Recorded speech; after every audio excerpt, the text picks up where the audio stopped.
My mother sobbed, claiming bankruptcy canceled their anniversary trip, begging for $5,000. I transferred it immediately. A week later, I saw their luxury Paris vacation photos online, so I dismantled their financial lives entirely. This is where the story truly begins, and you won't want to miss what happens. Make sure you're subscribed to see it through to the end. We're always curious. Where in the world are you all watching from today? Let us know in the comments. The bedroom was suffocatingly silent, save for the dreadful, rhythmic sound of my own congested breathing. I had been battling a severe case of pneumonia for nearly 10 days, a deep-seated infection that had drained every ounce of color from my face and every drop of energy from my muscles. My doctor had confined me to strict bed rest, warning me that pushing myself would land me in the hospital with a ventilator. At 35, I considered myself a healthy, independent woman, but this illness had reduced me to a fragile, shivering mess tangled in heavy duvet covers.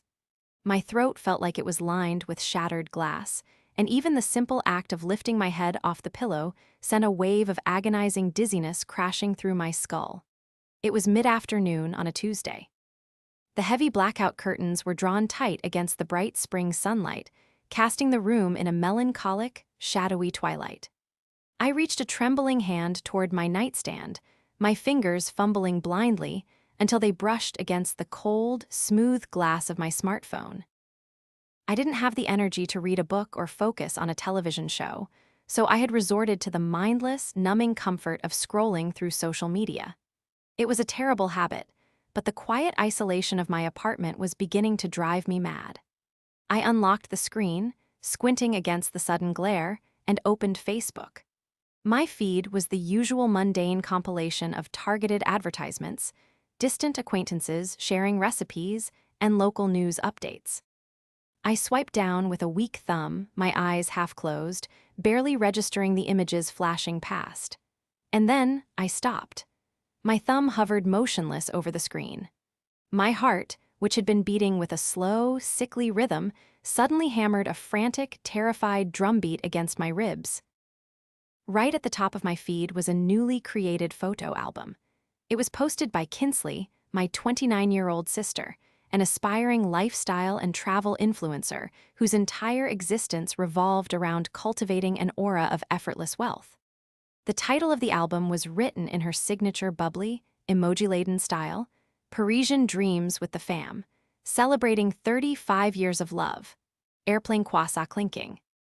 A cold, paralyzing numbness began to spread outward from the center of my chest, creeping down my arms and settling heavily in my fingertips. I tapped the album, my hand shaking so violently I almost dropped the phone onto my chest. There were 42 photos. I stared at the very first one, my vision blurring at the edges. It was a wide, vibrant shot taken right in front of the Eiffel Tower. The sky behind it was a brilliant, flawless blue. Standing shoulder to shoulder, beaming with radiant, carefree joy, was my entire family. There was Arthur, my father, wearing a tailored navy blazer and a Panama hat, looking more relaxed than I had seen him in a decade. Next to him stood Mason, my 31-year-old brother, clad in an expensive designer sweater, holding up 2 fingers in a casual peace sign. Kinsley was in the foreground, taking the selfie, her flawless makeup catching the Parisian sunlight. And right in the center, looking like an aging movie star draped in a beige cashmere coat, was Barbara, my mother. I swiped to the next photo. It was a picture of the 4 of them seated at a white-clothed table in what looked like a Michelin-starred restaurant, holding crystal flutes of champagne up to the camera in a toast. The next photo showed Mason and Kinsley holding massive, glossy shopping bags from Chanel and Louis Vuitton. The next was a panoramic video of Barbara twirling in front of the Louvre, laughing hysterically as Arthur filmed her. My breath hitched, catching painfully in my inflamed lungs. A violent, agonizing coughing fit seized me, doubling me over in the bed. I gasped for air, tasting the metallic tang of copper in the back of my throat, but I couldn't tear my eyes away from the screen. Exactly 8 days ago, Barbara had sat at my kitchen table, her face buried in her hands, weeping with such theatrical despair that she had nearly hyperventilated. She had told me, through breathless sobs, that an unexpected tax lien and a catastrophic medical bill had completely wiped out their savings. She told me their 35th anniversary trip, a modest domestic getaway, or so I had been told, was entirely canceled. She had begged me, her hands clutching mine with desperate strength, for a $5,000 emergency loan just to keep their mortgage from falling into default. I had transferred the money from my savings account instantly. I hadn't asked for proof. I hadn't hesitated. I had drained a significant portion of my own security to save her from ruin. Now, staring at the digital proof of their luxurious, transatlantic indulgence, a trip they had clearly been planning behind my back for months, a trip they had purposely excluded me from and then tricked me into funding, the reality of the situation crashed over me like a suffocating wave of ice water. The betrayal was worse than the illness slowly suffocating my lungs. I lay there for what felt like hours, the phone resting on my chest like a lead weight. The bright, smiling faces of my mother, father, sister, and brother burned into my retinas. The sheer audacity of it was entirely paralyzing. They hadn't just gone on a secret vacation, they had publicly flaunted it on a platform where they knew I would eventually see it. Or perhaps they didn't care. Perhaps my presence in their lives was so purely transactional that they didn't even consider the consequences of me discovering their lie. A terrible, hollow ache settled into my stomach. I pushed myself up into a seated position, fighting the dizzy spell that threatened to knock me back down. I reached for the glass of water on my nightstand, my hand trembling so badly that water sloshed over the rim and soaked into the bedsheets. I drank greedily, trying to soothe the raw, scratchy fire in my throat, but it did nothing to quench the burning anger igniting in my chest. I needed to hear her voice. I needed to know exactly how deep this delusion went. Without allowing myself time to second-guess the decision, I opened my contacts, tapped Barbara's name, and pressed the call button. I held the phone to my ear, listening to the long, drawn-out rings. Due to the international connection, there was a slight, hollow delay between each tone. On the fourth ring, the line clicked open. "Hello." Barbara's voice floated through the speaker. It was light, airy, and tinged with a breathless excitement she was clearly trying and failing to suppress. "Mom," I croaked. My voice sounded dreadful, hoarse, weak, and raspy from the pneumonia. I didn't have to fake my distress. "Oh, Mia, sweetheart." Her tone shifted instantly, adopting a practiced, sickly sweet cadence of motherly concern. "Oh, my poor darling, how are you feeling? Has the fever broken?" I closed my eyes, leaning my head back against the headboard. In the background of her audio, I could clearly hear the distinct, unmistakable sounds of a bustling European street. There was the clinking of porcelain cups on saucers, the low hum of traffic, and a woman's voice nearby saying something rapid and elegant in flawless French. I'm about the same," I lied, keeping my tone perfectly flat. "It hurts to breathe. I'm just lying here in the dark." I paused, letting the silence stretch out uncomfortably. "How are things with you, Mom?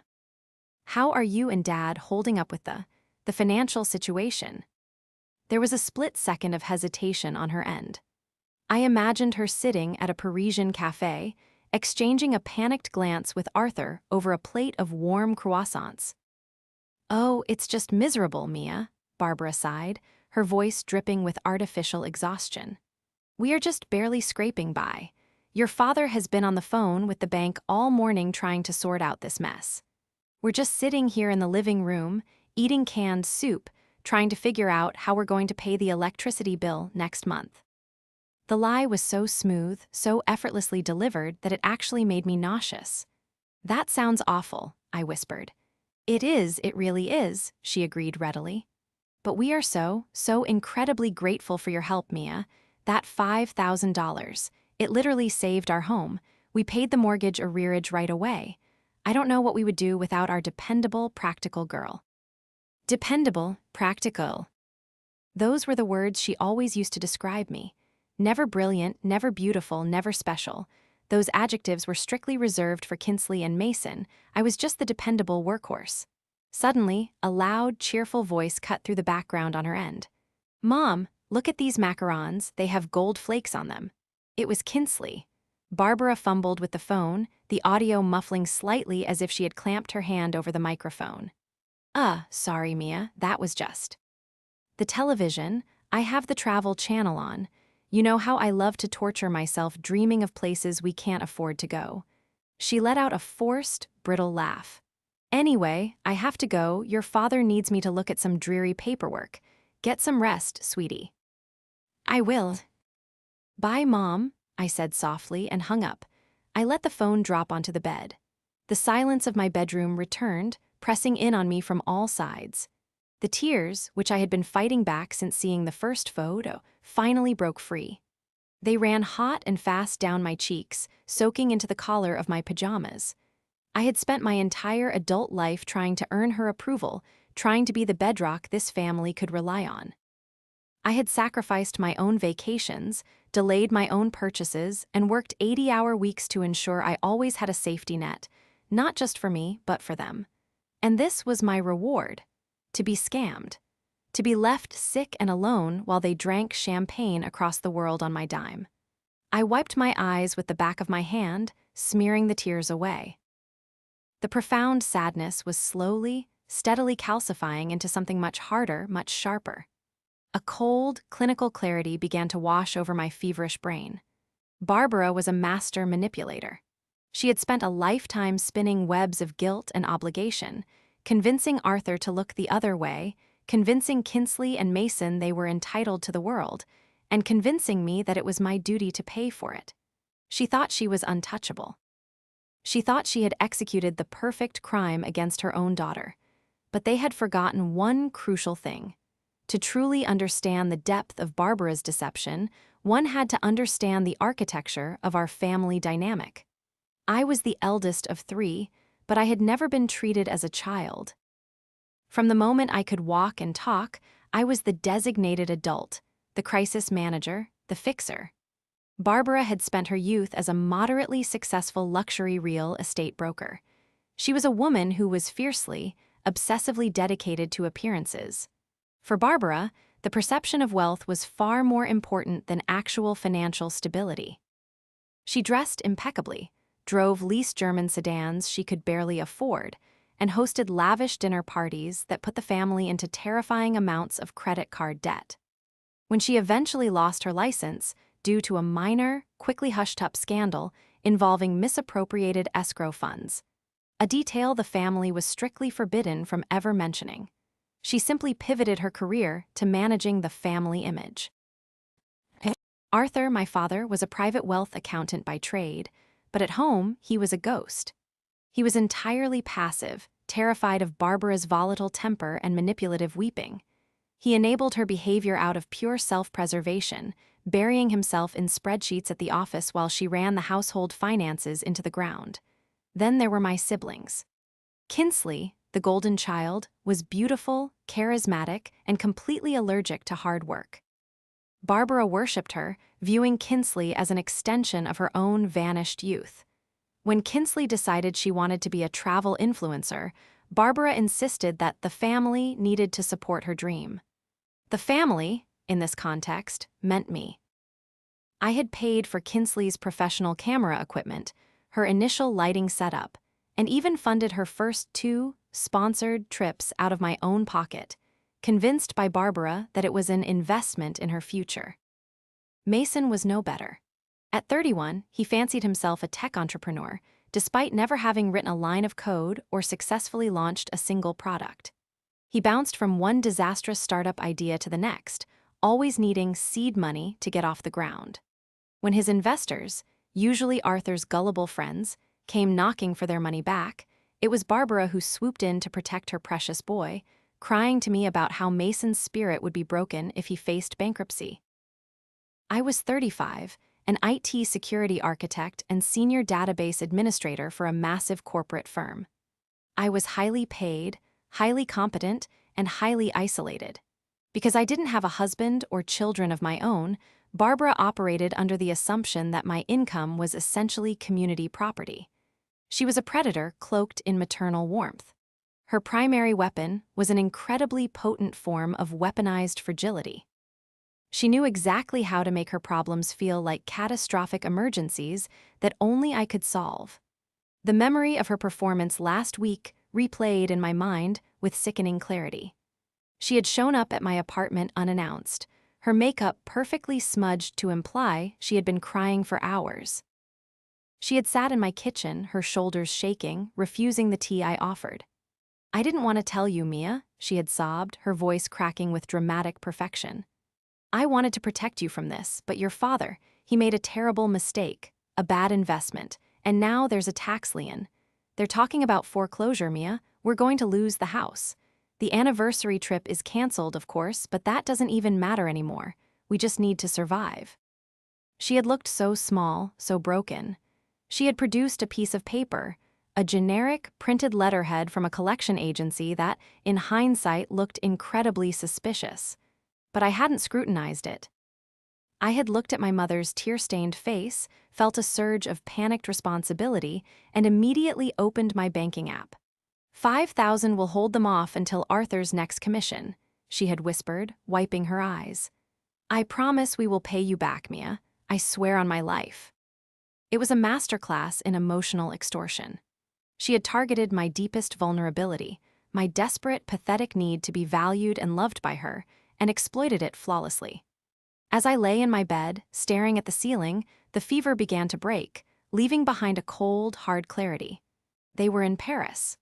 They were laughing, drinking, and celebrating their beautiful, perfect family, entirely unbothered by the fact that they had essentially stolen from me to do it. Barbara had orchestrated the entire thing, confident that her dependable daughter would just swallow the loss and ask no questions. She was right about one thing: I was dependable.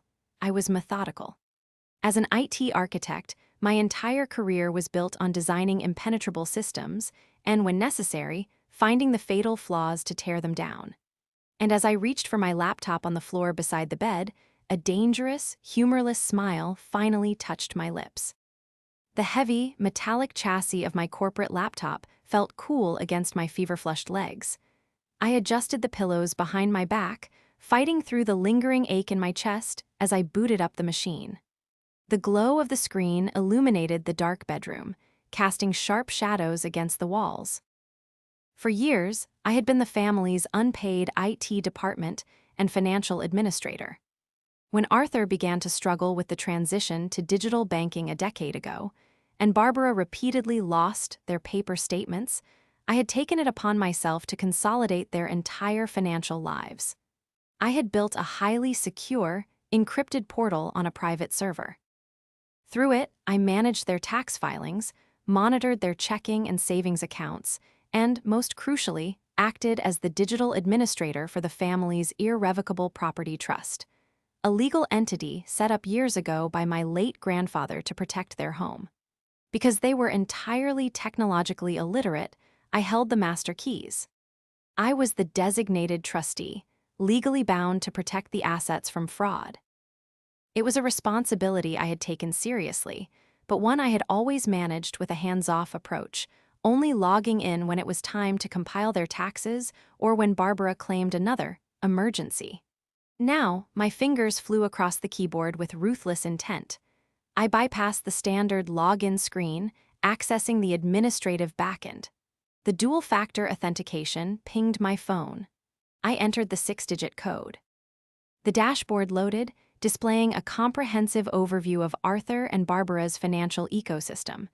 My first target was the supposed tax lien. I navigated to the secure inbox where all federal and state correspondence was digitally rooted. I set the search parameters for the last 12 months. The results populated instantly. The screen was starkly empty of any notifications from the IRS or the State Revenue Department. There were no warnings, no levies, no liens.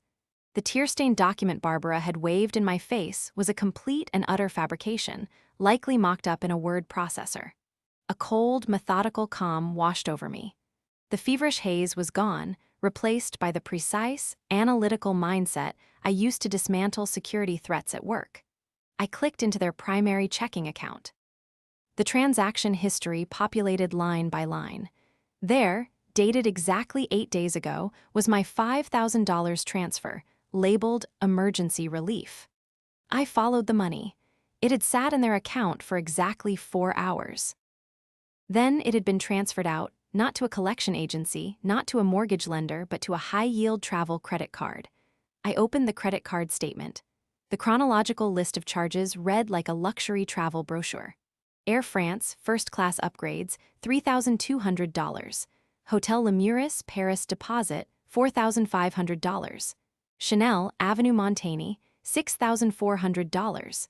El Arpege Restaurant, $1,200. The charges went on, page after page, accumulating to a staggering total of nearly $40,000 over a single week. But it wasn't just the sheer volume of the spending that caught my attention, it was the source of the funding. The credit cards were maxed out, yes, but Barbara had also tapped into a massive reserve of cash. I dug deeper, opening the folder containing the irrevocable property trust documents. My eyes scanned the recent activity log, and my breath caught in my throat.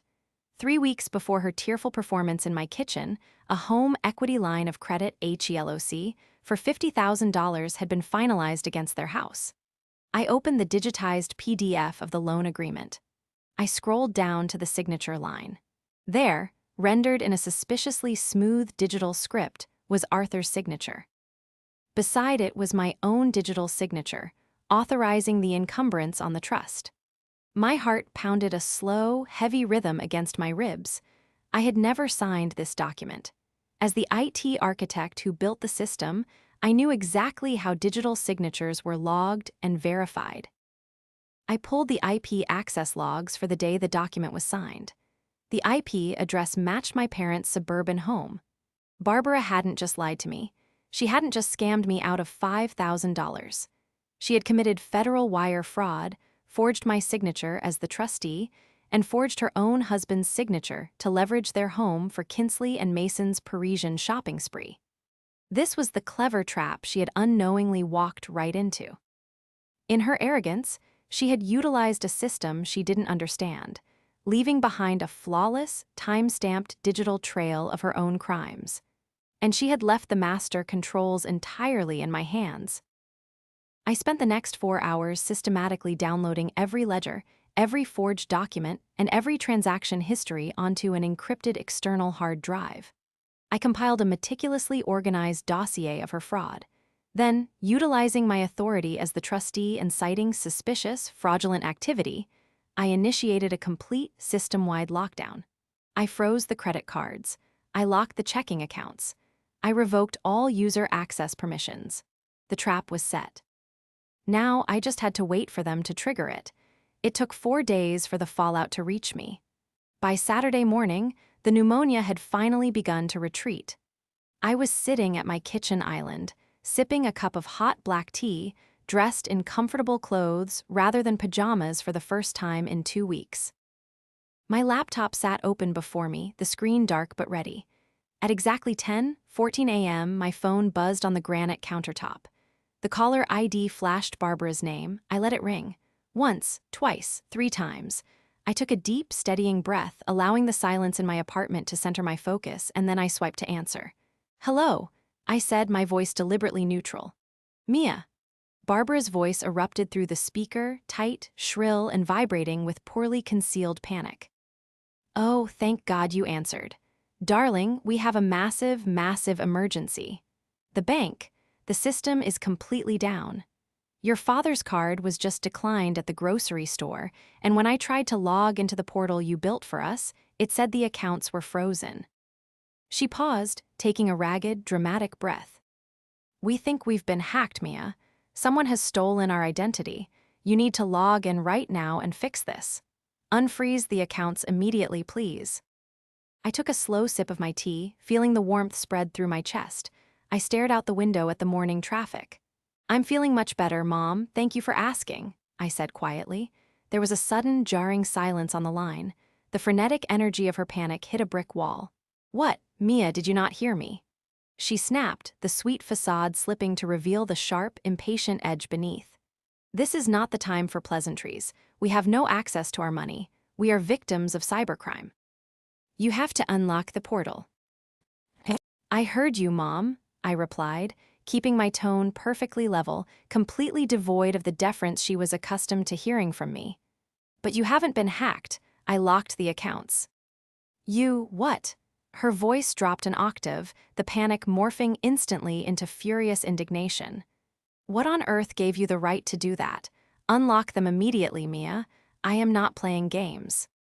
I am the legal trustee of the property trust and the administrator of the accounts, I stated, reciting the facts with icy precision. It is my fiduciary duty to freeze the assets when I detect fraudulent activity and massive, unauthorized withdrawals. Fraudulent activity? She sputtered, her voice rising in pitch again. What are you talking about? Your father and I have been sitting right here in this house, eating canned soup, trying to survive this tax lien. It was time to shatter the illusion. How was the weather in Paris, Mom? I asked. The silence that followed was so profound, so absolute that I thought the call had dropped.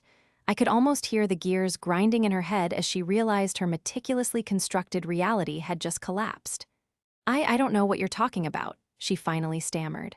Her voice lacked its usual theatrical flair. It was weak, Reedy. Are you feverish again, Mia? Are you hallucinating? I saw Kinsley's Facebook album, I said, my voice hardening into a blade. 42 photos, the Eiffel Tower, the champagne toasts at El Arpet. Mason and Kinsley holding thousands of dollars worth of Chanel bags. I saw the panoramic video of you twirling in front of the Louvre in a new cashmere coat. I paused, letting the weight of my words press down on her. You sat at my table, crying about losing the house, and begged me for $5,000 while you were actively packing your bags for a luxury European vacation. Barbara's reaction was instantaneous. Instead of apologizing, she pivoted violently to the offensive, lashing out with obvious, desperate lies. You don't understand. She shrieked defensively. Kinsley won a contest, an influencer sweepstakes. The whole trip was completely paid for by a sponsor. We didn't spend a single dime of our own money.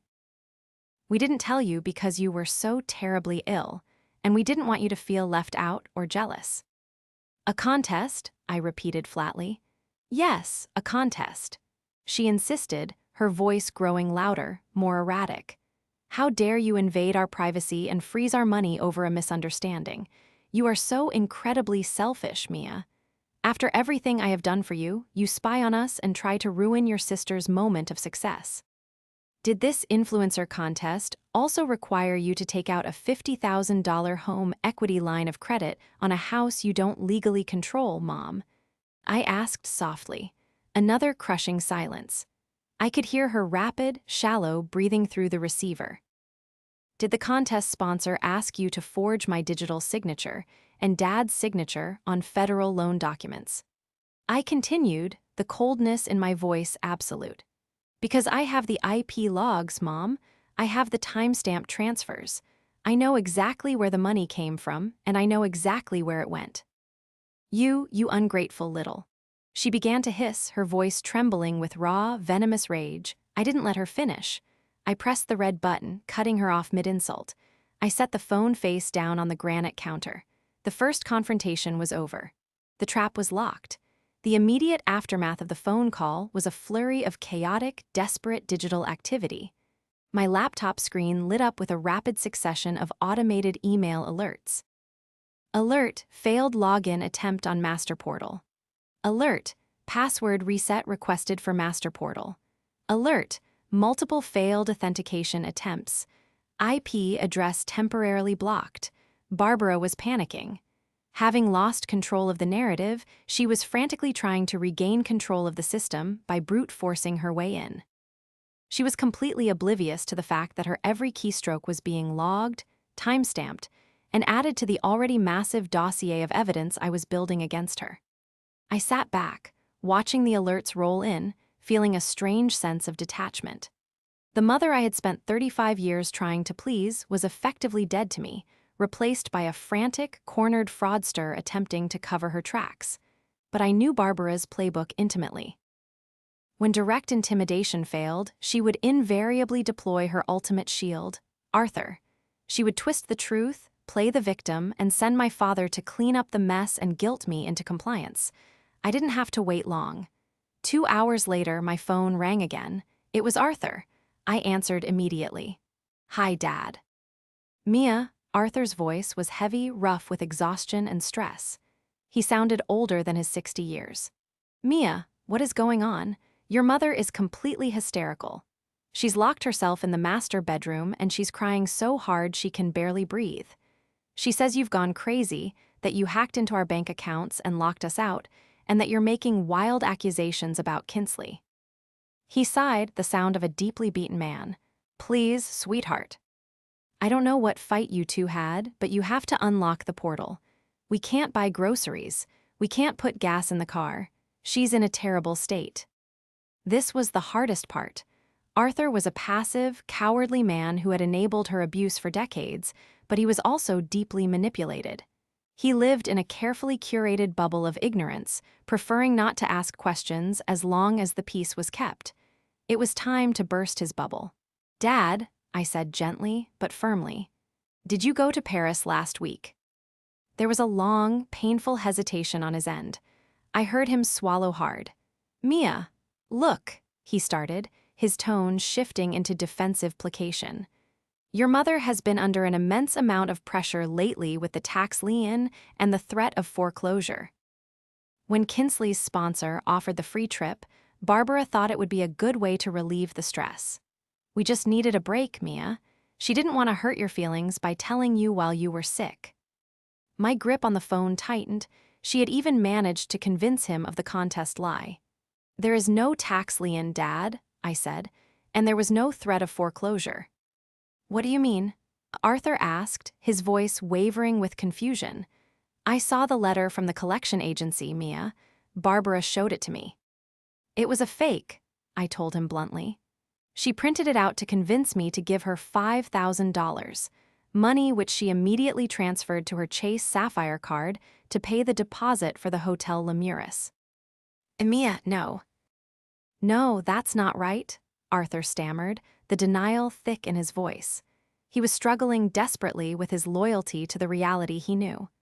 "She told me she borrowed that money from you to pay the mortgage arrearage. She promised me she was handling it. She only meant well, Mia. She just wants to protect the family." "Open your email, Dad," I interrupted, my voice leaving absolutely no room for debate. "What?" "I am sending you an email right now. Open it." I clicked send on the email I had prepared. It contained a secure link to a read-only folder on the server. Inside were 3 documents. I heard the faint ping of his tablet receiving the notification in the background. "Open the first document, Dad," I instructed. I heard him rustling around, the tapping of his finger on a glass screen. "Okay, it's a loan agreement, a HELOC." "Look at the amount," I said, $50,000. He whispered, the breath rushing out of his lungs. "Now look at the signatures." There was a long, excruciating silence. I could hear the exact moment his heart broke. I could hear the shallow, rapid breaths as he stared at his own forged signature and mine right beneath it. "I never signed this," he whispered, his voice trembling violently. "I never saw this document." "I know you didn't," I said. "She forged it. She took out a $50,000 loan against the family trust to pay for Paris, Chanel bags for Kinsley, and first-class tickets for Mason. But that's not all, Dad. Look at the second document." I heard him click. "That is the transaction history for your private retirement account over the last 5 years, I explained, maintaining a clinical, steady tone while he processed the devastation. "She has been systematically siphoning money from your 401k to pay off Kinsley's credit card debts and fund Mason's failed businesses. She's drained nearly $200,000, Dad." "Oh my God," Arthur choked out. It was a sound of pure, unadulterated anguish. The sound of a man realizing his entire life was a carefully orchestrated lie. "Oh my God, she said the market was just performing poorly. She told me not to worry." He was crying now, soft, broken sobs that echoed through the phone. "She has committed fraud, Dad," I said softly. "Against me and against you. The accounts are locked because I have a legal obligation as the trustee to secure the assets when crimes are being committed. Mia, he wept, what do we do? What do I do? You pack a bag, I told him, the master strategist now fully in control. You pack a bag and you come to my apartment, because tomorrow we are having a family meeting, and I am going to end this. The atmosphere in my apartment the following afternoon was suffocatingly tense, heavy with the impending collision of reality and decades of carefully constructed delusion. I sat at the head of my large dining table, my laptop open, a stack of 4 thick, perfectly bound manila folders resting on the polished oak surface in front of me. I wore a sharp, tailored blazer, my armor. The lingering cough from my pneumonia was the only physical sign of vulnerability I allowed myself, but my mind had never been sharper. Arthur sat to my immediate right. He looked entirely hollowed out, staring blankly at the grain of the wood, his hands trembling slightly where they rested on his knees. He had spent the night in my guest room, weeping until he had no tears left, grieving the death of the marriage he thought he had. At precisely 1:00 p.m., the buzzer to my apartment rang. I pressed the intercom to unlock the lobby doors, my pulse remaining remarkably steady. A few minutes later, 3 sharp knocks echoed through the hallway. I opened the door. Barbara stood there, flanked by Kinsley and Mason. They looked like a royal family stepping into the quarters of a rebellious peasant. Barbara was wearing her expensive new Parisian cashmere coat, her chin tilted up in a mask of furious indignation. Kinsley was busy tapping aggressively on her phone, looking profoundly annoyed by the inconvenience of being summoned. Mason simply looked bored, jingling the keys to his least luxury SUV in his pocket. Well, Barbara snapped, marching past me without so much as a greeting. I hope you are satisfied, Mia. We had to take an Uber here because our cards were declined at the gas station. This little power trip of yours ends today. You are going to log into that computer right now and restore our access. Sit down, I said. My voice was quiet, but it carried a cold authority that made Mason pause his jingling. I will not sit down, Barbara hissed, her eyes darting to Arthur. Arthur, tell your daughter to stop this nonsense right now. I cannot believe you came here and entertained her hysterical delusions. Arthur did not look up. He didn't speak. He just sat there, a silent, damning presence.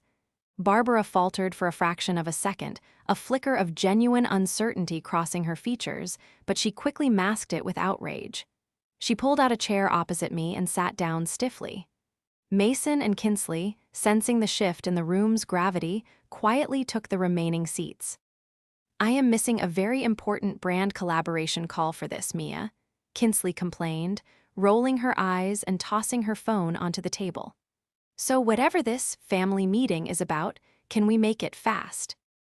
My credit card is frozen, and my photographer is threatening to cancel our shoot tomorrow if I don't pay his retainer. And my cloud server hosting is going to be suspended by midnight, Mason added, leaning back and crossing his arms. I need $50,000 transferred into the startup account by 5 o'clock, or my entire beta launch is ruined. I looked at my siblings. They were perfectly preserved specimens of entitlement, entirely insulated from the financial reality of their own existence. They had no idea the ground beneath them had already vanished. There will be no transfers today, Mason, I said smoothly. I slid one of the manila folders across the table to him. I slid the second to Kinsley, and the third directly in front of Barbara. I kept the master copy for myself. What is this? Kinsley asked, looking at the folder as if it were coated in poison. That is a complete forensic accounting of your lives, I replied. Open them. Mason flipped his open first. His eyes scanned the top page, his brow furrowing in confusion. Kinsley opened hers a moment later. Barbara simply stared at the cover of hers, her jaw clenched tight. Page 1, I directed, my voice echoing in the quiet room. The bank transfer from my personal savings account, dated exactly 2 weeks ago. $5,000. Given to Mom under the explicit, tearful pretense that a collection agency was foreclosing on your house. I paused, letting them process the numbers. Page 2, I continued. The credit card statement from Mom's Chase Sapphire account. you will see my $5,000 deposited. 4 hours later, you will see a withdrawal for $4,500 paid to the Hotel Lemurus in Paris. The remaining $500 went to Air France for first-class upgrades. Wait, what? Mason blinked, looking from the paper to Barbara. Mom, you told us the trip was paid for by Kinsley's influencer contest. Yes, Mom, Kinsley chimed in, suddenly looking very pale. You said the sponsor covered everything. What is this? Barbara's face flushed a deep, mottled red. She's lying. She fabricated these documents. She works in it. She knows how to fake a spreadsheet. Turn to page 4, I instructed, ignoring her entirely. They flipped the pages. I heard Kinsley gasp. That, I said, pointing to my own copy, is a legally binding home equity line of credit. $50,000 taken out against the family trust.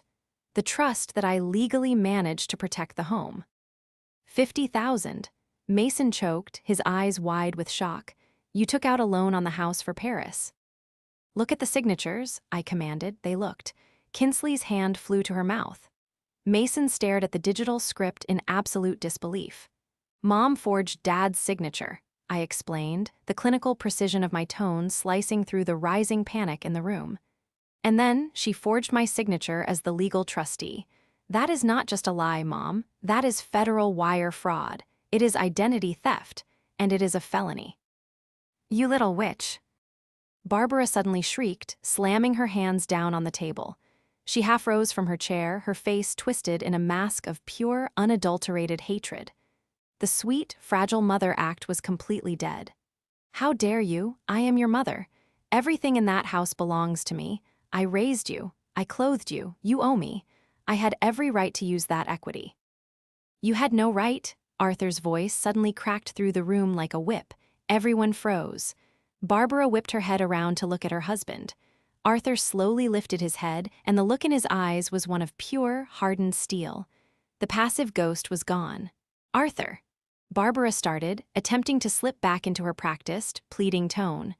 Arthur, don't listen to her. She's just trying to tear our beautiful family apart. You tore it apart, Barbara, Arthur said, his voice trembling but remarkably firm.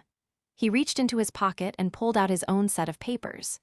Mia showed me my retirement accounts yesterday. $200,000, Barbara. $200,000 missing. Drained to pay for Kinsley's ridiculous clothes and Mason's imaginary businesses. You stole our future. Dad, I didn't know. Kinsley started to cry, real, terrified tears streaming down her face. I swear I didn't know where the money was coming from. Neither did I, Mason added, shrinking back into his chair, looking at his mother with disgust. You told me you had an angel investor, Mom. You are all ungrateful. Barbara screamed, spinning around, cornered and frantic. I did everything for this family. I gave you the lifestyle you deserved. We needed to project success. You don't understand how the world works. I understand perfectly how the law works, I said calmly, closing my folder. The accounts remain frozen. Tomorrow morning, I am submitting this entire dossier to the bank's fraud investigation unit. I am legally required to report the forged signatures on the trust, or I become an accessory to your crimes. Barbara's eyes widened in sheer, breathless terror. You would send your own mother to prison. I am simply protecting the trust, as you demanded I do when you made me the trustee. I replied, feeling an immense, profound sense of peace settle over my shoulders.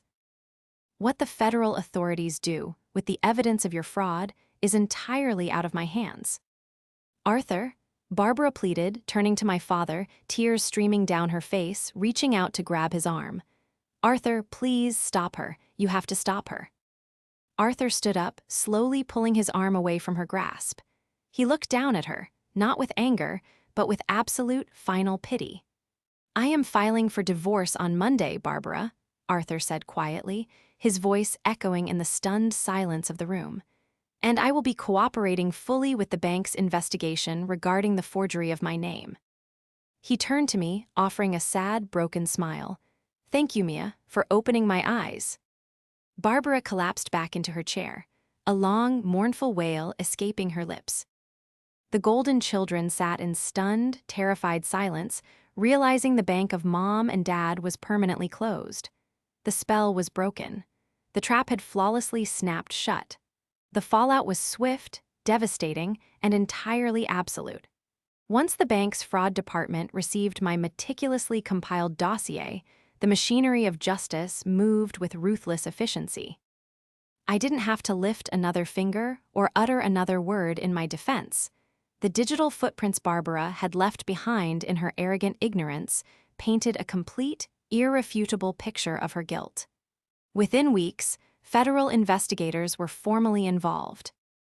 The sheer brazenness of forging the signature of a legal trustee on a federally backed loan document elevated the situation from a domestic dispute to a serious financial crime. The bank immediately called in the $50,000 HELOC, demanding full repayment.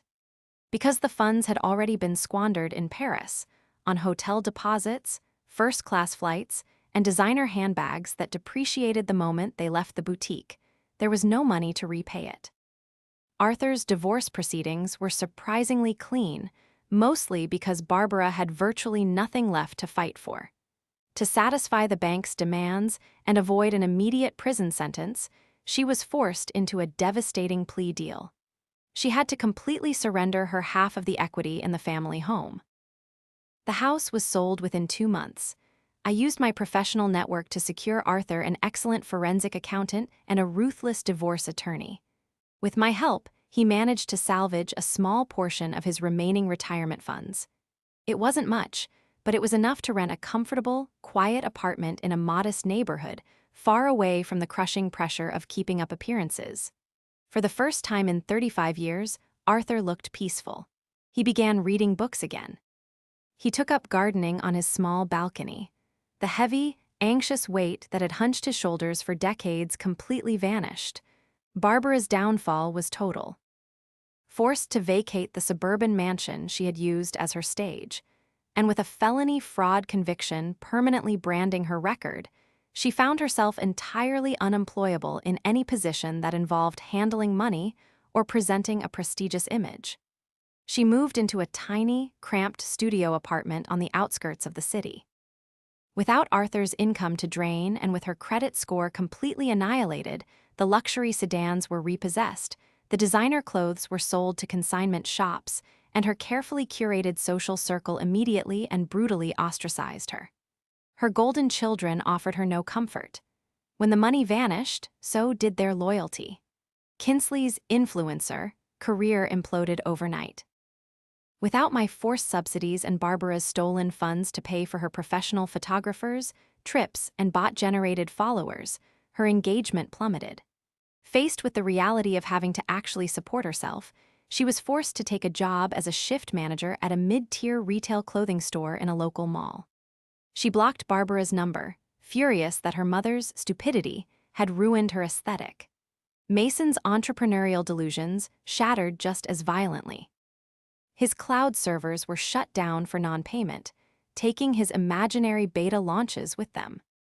Unable to secure legitimate funding because he lacked an actual business model and completely cut off from the family trust, he moved into a shared basement apartment with 3 roommates and took a low-level data entry job to make rent.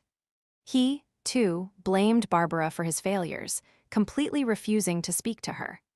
As for me, I finally allowed myself to breathe. The pneumonia had long since cleared from my lungs, but the deeper sickness, the suffocating, desperate need for the approval of a woman who only viewed me as an ATM, was finally cured as well. 6 months after the final confrontation in my dining room, Arthur came over to my apartment for Sunday dinner. I had cooked a simple roast chicken with vegetables, filling the space with warm, comforting aromas. We sat at the same table where I had laid out the evidence of Barbara's crimes, but the atmosphere was entirely different. It was light. It was safe. "This is delicious, Mia," Arthur smiled, taking a sip of his wine. He looked genuinely happy, the lines of stress around his eyes noticeably softened. "I'm glad you like it, Dad," I replied, smiling back. He set his fork down, his expression turning thoughtful and profoundly sincere. He reached across the table and placed his hand gently over mine. I never properly apologized to you, he said quietly, his voice thick with emotion. For all those years, for letting her treat you that way, I was a coward, Mia. I let her take advantage of your goodness, your responsibility, because it was easier for me to hide. I am so deeply, truly sorry. I looked at my father, seeing the genuine remorse in his eyes, and felt the last, lingering knot of resentment in my chest untie itself. I forgive you, Dad, I told him, and I meant it. We were both manipulated, but we're free now. That's all that matters. He squeezed my hand, a tear slipping down his cheek, but it was a tear of relief, not sorrow. I looked around my quiet, peaceful apartment. My bank accounts were secure. My professional life was thriving. I was no longer the dependable workhorse for a family of parasites. I was simply Mia, living my own life entirely on my own terms. The trap had been necessary, the fallout had been brutal, but the justice was absolute. And as I poured my father another glass of wine, I knew I had finally won.